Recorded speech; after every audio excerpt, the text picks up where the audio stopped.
You're watching New Car Spin. I'm your host, Brian Grant, and we are at the Jeep display at the State Fair of Texas. And with me is Brandon from Jeep. How you doing, Brandon? Hey guys. So, Brandon, you do the Gladiator truck, right? You're in charge of it? Yep. Specifically, I'm the brand manager for Gladiator, but then I also worked on Wrangler too.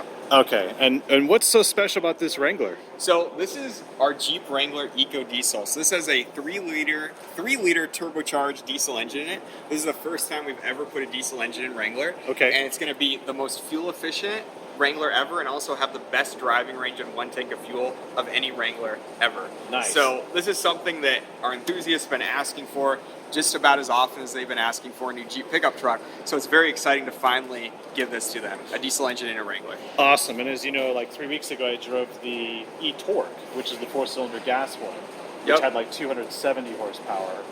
And no.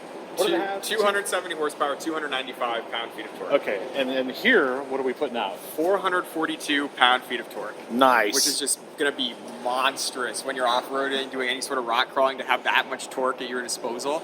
People are going to love it. And so this one here is the Rubicon, but when it comes to getting a diesel Jeep now, you can get a diesel in any 4-door Jeep, correct? You'll be able to get it in any 4-door Wrangler, from a base sport all the way up to this fully loaded Rubicon we have here. Nice.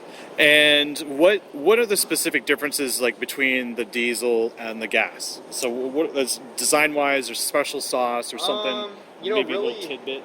Really we just had to kind of beef some things up to handle all that torque. So we've got a brand new variant of our 8-speed automatic transmission. Okay. And that's made to the EcoDiesel. And then we've got standard heavy-duty Dana 44 axles on every single one. So typically only Rubicons get the Dana 44 axles, but when you get the diesel in a base sport, you're going to get those Dana 44s front and rear.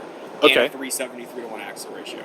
Nice. And so the only way you were going to tell if this is a diesel Jeep is by the badge in the back? Exactly, yep. Which Okay. This is not. The badge that's on this is actually a pre-production prototype badge, so it's not the exact badge that's going to be on. Let's the go see it. vehicle. Let's see it, because it's a All special badge. No one else will know what this is. So, like I said, this has the displacement and then the D for diesel. But like I said, this is a prototype badge. It's not the same badges that are going to be on the production vehicle. Okay, so that's going to be a change. Well, that's pretty cool to see, though. So if there's like a real hardcore fanatic, they can create their own prototype badge. Yeah, exactly. It's super special. 3D print one. And then this color, is this a new color? This is Firecracker Red. Firecracker so Red. We've had this one out for quite a while now.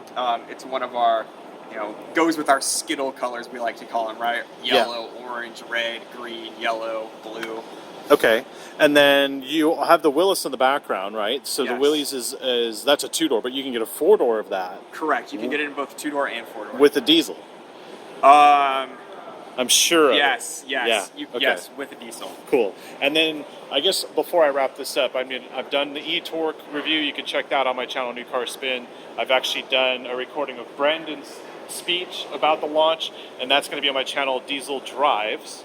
And before we leave, the engine in this one is a 3-liter, and it's the same that's going to be used in the Ram EcoDiesel. It's the exact same engine. Obviously, this one's tuned a little bit differently. We've got a different exhaust, different intake. So the horsepower and torque numbers are a little bit different, but it's basically the exact same engine, yes. Very, very cool. We've all been waiting for this. Maybe December you can go buy one, but stay tuned. If you're new here, subscribe, like, comment below. Thank you very much, Brandon. Yeah, no problem. All right. Have a good one.